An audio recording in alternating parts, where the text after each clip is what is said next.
Que fait ce thème de la coopération dans le cycle acteur dans la complexité? Et pour commencer, qu'est-ce au juste que la complexité? Partons d'une chose simple. Cette feuille de papier, elle est sans pli, en latin, sine plica. Simple. Pliée,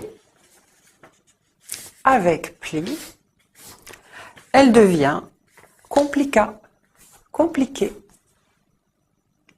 Pour la rendre simple, il faut ouvrir ces plis un par un. Et voici un autre objet compliqué. Ce tableau de bord de Boeing.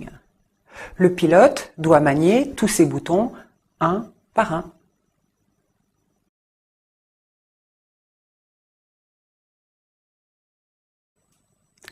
Revenons à notre feuille de papier. Maintenant, faite de plis imbriqués et aléatoires, elle est complexe. Complexe vient de complexus, fait d'éléments imbriqués, qui vient du verbe complexi, embrasser, comprendre. Pour la rendre simple, je ne défais pas ces plis un par un. Je cherche à la comprendre. Je fais quelques gestes, peu, et les plis s'ouvrent ensemble. Voici un autre objet complexe.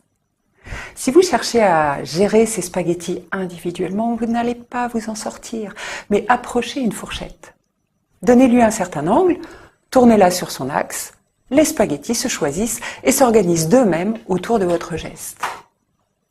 Qu'il s'agisse des plis d'une boule de papier ou des spaghettis dans votre assiette, vous ne pouvez pas les gérer un par un. Il y a trop d'interactions entre eux. Agir dans la complexité, c'est trouver les gestes avec lesquels la complexité, cette masse d'interactions apparemment aléatoires, s'auto-organise pour coopérer. L'acteur dans la complexité s'agite moins que l'acteur dans le compliqué. Il choisit les gestes avec lesquels la complexité coopère. Sun Tzu, le maître stratège, écrit que le vainqueur s'engage avec les forces régulières et emporte la victoire avec les forces extraordinaires.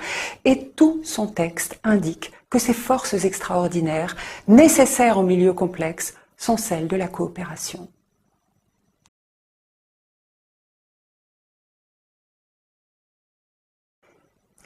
Vous connaissez l'équation de la coopération. Quand deux personnes coopèrent, 1 + 1 égale 3 pour chacun. Oui, mais coopérer, c'est risqué aussi. C'est courir le risque du trop bon, trop con. Alors, comment susciter la coopération d'une situation complexe?